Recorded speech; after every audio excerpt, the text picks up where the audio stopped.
So this is me, the lead developer for NBCnews.com, and I'm going to talk to you about content sites to the best of my ability.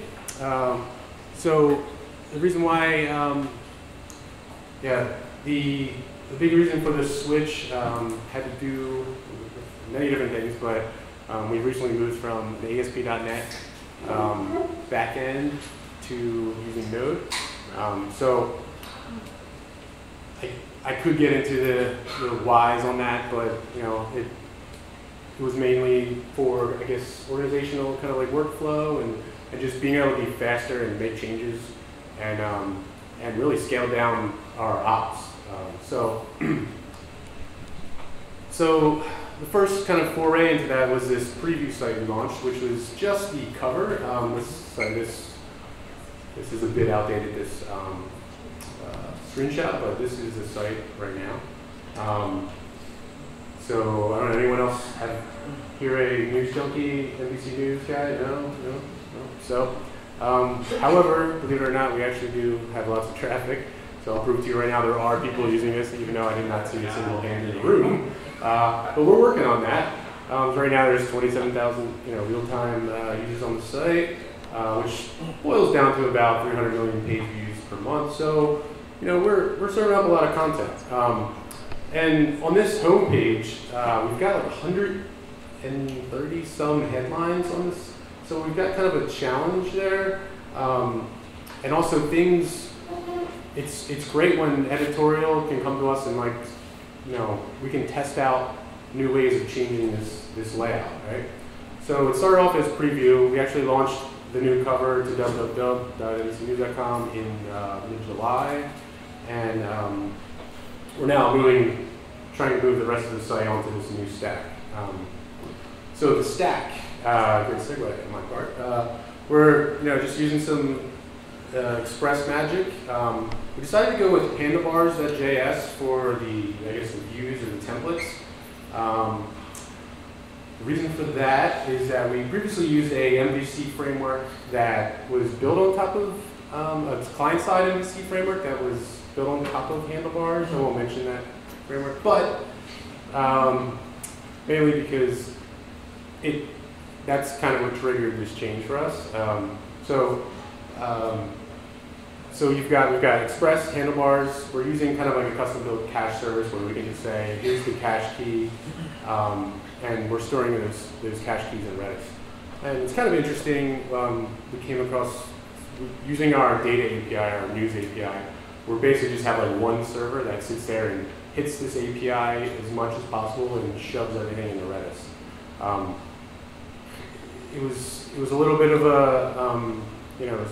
a disagreements on why we should do it that way, but it turns out that being able to kind of like separate our web from like what our data service does and was actually allowed us to make changes a lot quicker. So here's like some of the modules. Don't really want to get into that too much, but it's not a whole lot. Some of the stuff I mentioned: Express Handlebars, Redis. There's also one new one, the route cache, which is something that we built and open sourced. So this is our basic Express setup. Like I said, route cache was a big piece of that, and I'll kind of get into that why, but and also Express Handlebars. Just wanted to show some code here, pseudocode. So this is a route cache. This is actually a simplified version of that, but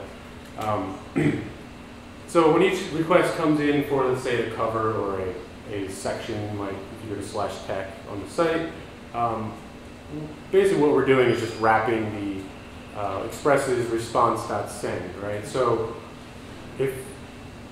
when the request comes in, we store that in cache and serve it whenever it's available, right? So if you go and check out the npm module route cache, it has much more code, which kind of helps around kind of like the thundering herd. So when we've got like 1,000 requests come in at once, we don't actually serve that cache 1,000 times. We do it the first time, and then basically batch up all those changes, and then return that one response. So literally, we're only hitting our Redis for every server. We've got for every process, we've got our servers hitting Redis once every 15 seconds. So if you do the math, we're not even like touching what Redis could do. But the idea is that we can kind of be sloppy and do things and do crazy things in our views that maybe is kind of frowned upon, but I'll get more into that. So here's our simple kind of like how we're setting up our router. I guess the only interesting part here is by using the middleware router, we can kind of separate out a lot of the logic from, let's say, like for right now we're working on elections, so we can kind of separate out that code nicely and create what they call kind of like these sub apps. And it's kind of a new feature within Express 4, but of course a great way of handling errors. Just a quick little example there. And here's an example of our cache service, how that works. We've got a route with this cache service that basically hits this key in Redis. And the nice thing about this is that we're abstracting out. So we've got local JSON files. So when we're in development, we basically just say, go get this JSON file locally. And when we're in production, it's getting a cache key in Redis. So it's really nice. And that's really the focus of what we're trying to do. We're trying to make the development workflow easier for, we don't have a ton of JavaScript developers actually hiring, but for our for designers and our web developers to be able to kind of simplify things is great. And yes, to mention the route cache here, the benefit obviously is that when it goes to this route, it's not making this cache service.get every time. It's only doing that when the cache expires. So just to understand what's going on there is like what's inside of that function model down to the render happens once, and then that the resulting rendered HTML is cached. Correct. So there could be like a really complicated thing getting up a bunch of databases, cache it once, and then you've got it all the times for the time to live. Absolutely, and also the render, by reducing the render time really is where the bottleneck was for us. So, and I will kind of touch on that. Here's some pseudocode for how that cache service kind of works. I sort of talked about that, how we're getting the cache key, and if not, do the Redis get. We also have more code. This kind of goes down with whether you're in production versus development and things like that. So yeah. And actually, we're using the Elasticache for Amazon. So this we actually switch back and forth between Memcache and Redis, and it works pretty much the same way, which is kind of cool. We're just relying on Amazon, and of course in front of our HTTP servers we have Akamai. So if things do go down, the worst case scenario is that you're just going to get stale content. Yeah, I talked about already our worker process, how that just basically churns away at our API and updates all the cache keys in Redis. It's been working great. So yeah, the view engine, why Handlebars? I did sort of speak to that. Handlebars has a lot of nice kind of features to it. Even for server side, the helpers, the syntax is very familiar, and how partials work. Like pretty much all of our designer, HTML, CSS type of developers, they knew how to use them. They've been using them for a year plus on the kind of the previous project.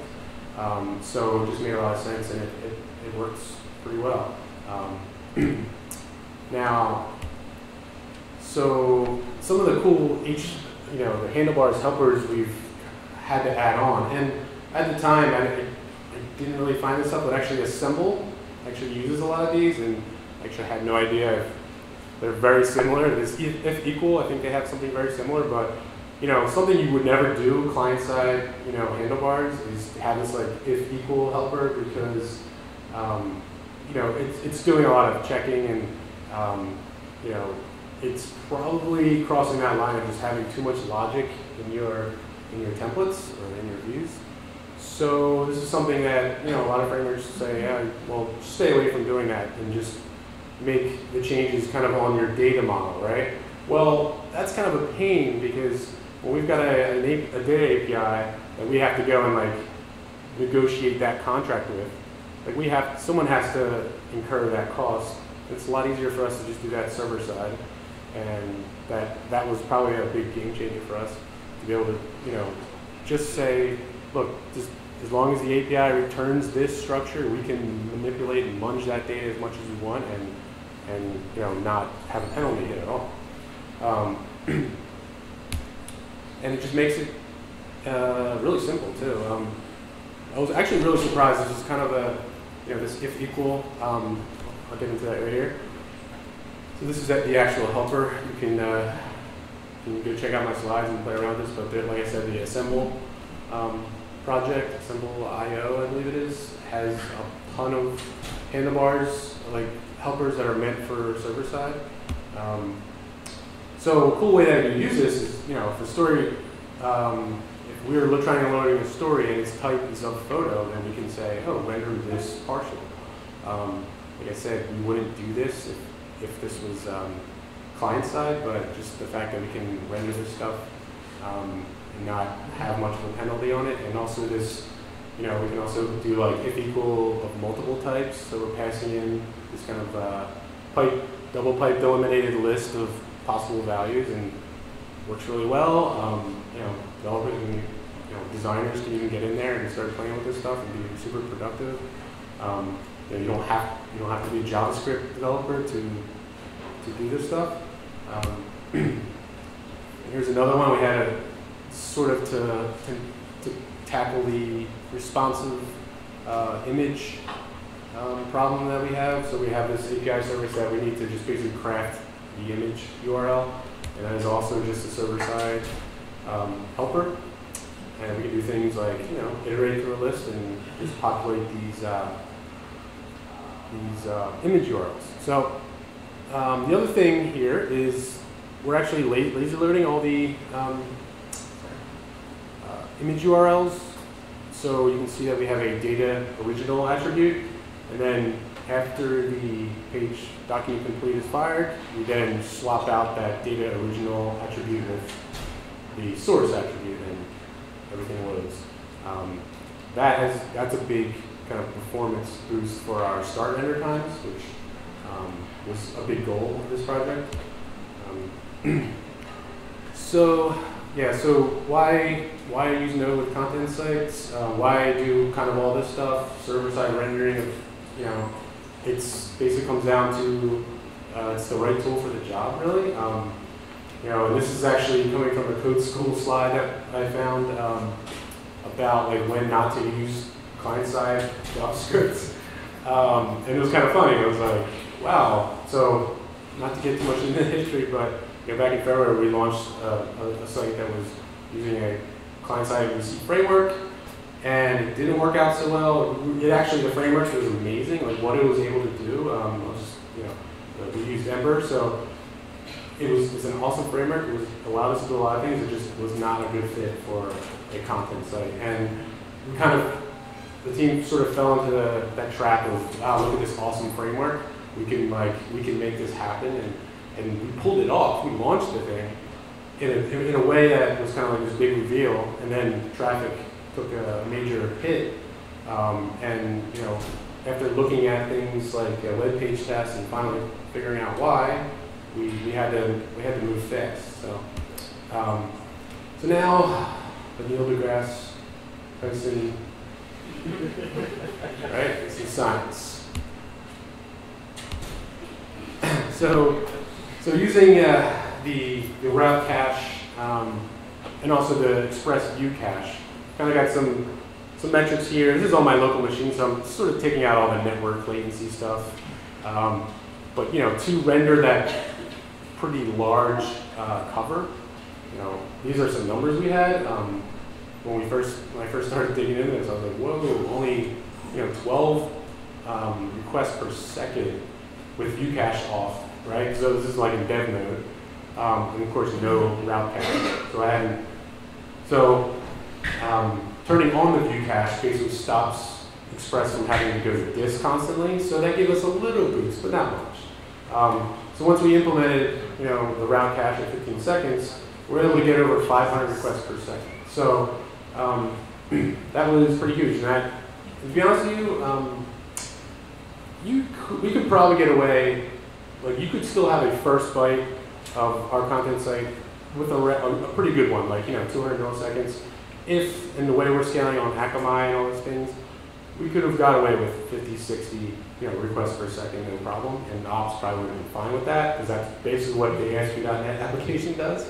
But this is a really cool kind of like experiment how, just Node is really fast at doing this stuff. It's the non-blocking nature of it, and it amazed a lot of people.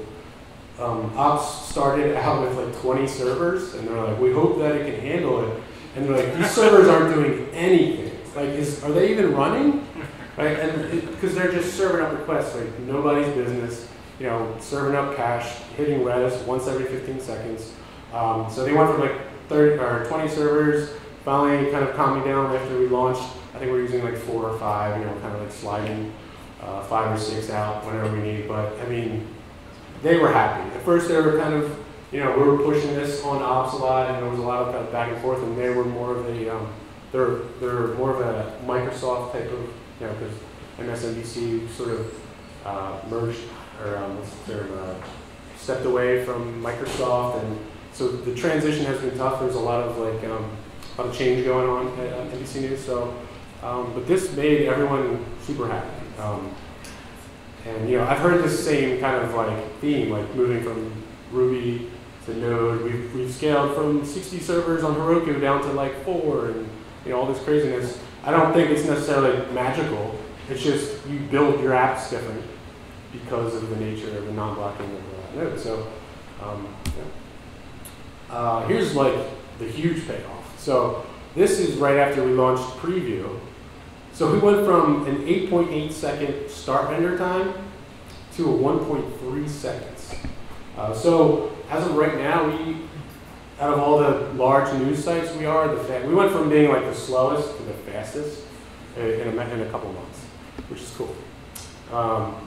Guardian is kind of held as like the one of the fastest, and they do a lot of progressive things around web performance and things like that, especially start render time.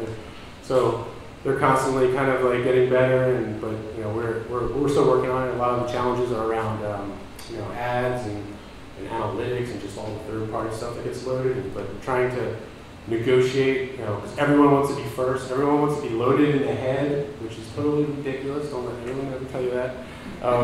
Having to like battle with third-party ads that they don't need to be loaded that way, and trying to prove it out. Another piece of this was being able to just push our app up to Heroku. Like this, like blew people away. It took on the ASP.NET stack. I mean, we had a few sys environments. Now anyone can just create a branch in Git, push it to Heroku, and say, here's my change. And that has totally changed how people think about kind of like building new features and testing it out, and getting feedback across the organization on things. So yeah, also here's another web page test timeline. You kind of see the difference, like how, and by the way, this keeps going like that way. So, on the previous stack, we weren't seeing any kind of content until about that 4.5 second mark. So, yeah. So I'm just going to do a quick shameless plug for anyone who's into networking and stuff like that. An app I built called Snapcard. It's basically just a business card for your phone. That's all it is. Fill it out, and then if someone asks for your info, just tell them to take a picture of your phone. So, check it out. Sorry, it's very shameless. But, any questions? Yeah. Maybe not related, but the API is feeding the news site. Do you have any idea what that's built in? The API is built, so that's kind of like the next kind of like part of our transition. We're going to start building out the API. That team is looking at like things like Go. I would love for them to use Node, but I'm still trying to convince them. But they're looking at Go. But right now, sorry, to answer your question, it's built in ASP.NET. And So you mentioned you guys internally will push feature branches to Heroku just to check out. Yep. Is there any like automated testing you do around that, or people just kind of eyeball them, or?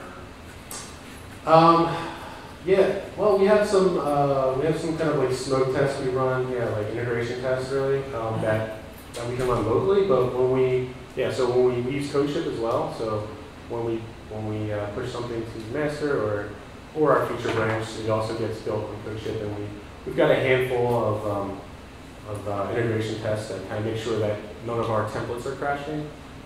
But you know, our stuff is really, like, our routes are super simple. Like the way we've done it, it's like if we did more unit testing, we'd really just be testing like Express, which is kind of cool. So we're just trying to, you know, leverage the stuff that's already tested. And can you describe like your hosting infrastructure a little bit? Are you like front end with Akamai or like? yeah, so yeah, front end, the HTTP cache, that whole layer is Akamai. Then we've got everything on AWS. It's actually Node.js, because like I said, our ops is still kind of transitioning off of Microsoft stuff, so they're using IIS servers. Which, by the way, we should thank anyone who worked on Node.js, or the Node community should thank the Node.js team, because that totally enabled us to move to Node, because I initially pitched just using Heroku, and that did not fly. So we kind of met in the middle and said, all right, Node.js on AWS, and it works, you know. Does performance really matter if you're like front-ended with Akamai? Performance really matter? Yeah, I mean, you're talking about node statistics, but if you're optimized something on the cache page, Right, does that's, it really matter? I mean, like, you know, it does, sure. So, good question. You know, we don't have like a, we are still getting a lot of requests through the front end servers. But yeah, there are caching TTLs through Akamai, but those are, we want, you know, because there are situations where we have breaking news where that thing needs to appear as quick as possible. So yeah, you can't just, you know, have one web server sitting there with Akamai for it. It doesn't totally work. And plus, there's kind of a, with ops, there's kind of a, you know, a health. You know, we don't want like spikes on, you know, we don't want like an app that's just causing spikes all day. You know, that scares people. You know, it's kind of like the reality. Like, I can host stuff in Heroku and be like, this runs great, but you know, when you have like kind of part of the organization that's monitoring the servers, you want things just very quiet as possible. So, yep.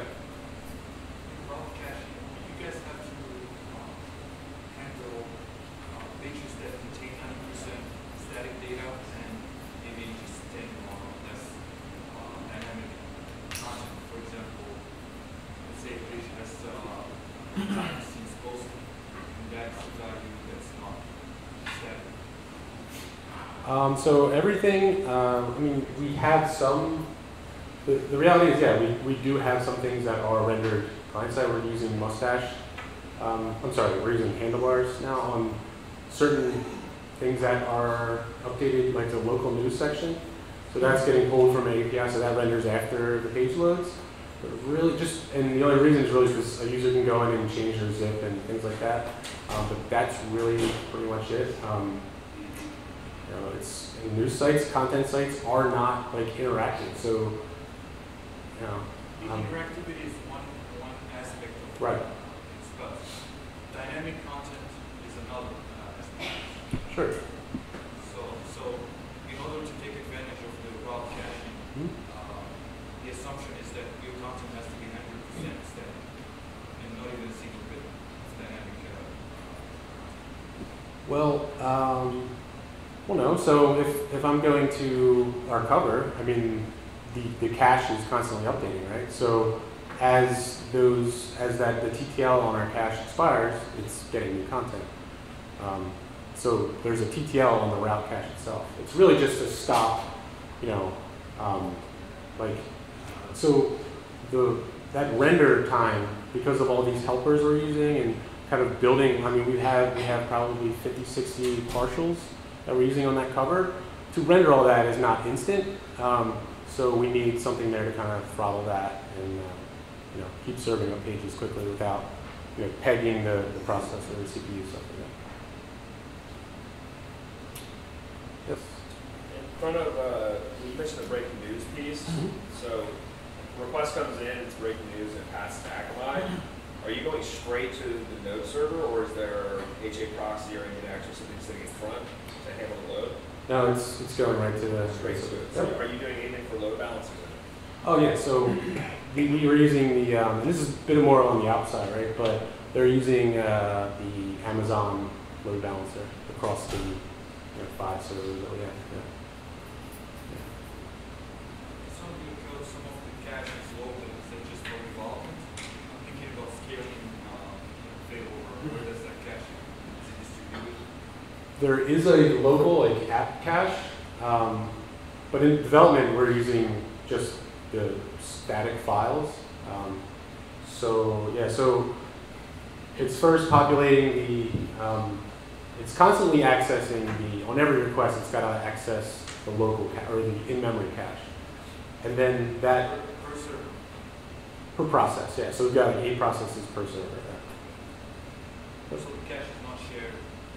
No, so the thing that kind of shares it is Redis. So after those individual caches expire, which is even on a short, very short timer, like a 1 second, it's then hitting the Redis cache. So the video on your site is from a different feed, or are you sending video through Node.js? Video, actually we haven't, that's still rendered. I mean, that is very much a separate kind of API, but yeah, the video, which are kind of on our story pages, we haven't, we're still like in the process of migrating those over. Yeah. But really the node, or the video is really just a player, right? And then it's pulling from the video from a CDN, so it doesn't really.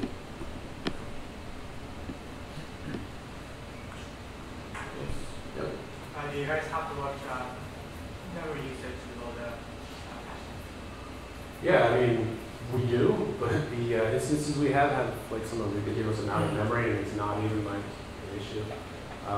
And we probably have a long way to go before it ever becomes an issue, even though, and if we do, we're probably going to decide on just going straight to Redis for certain things.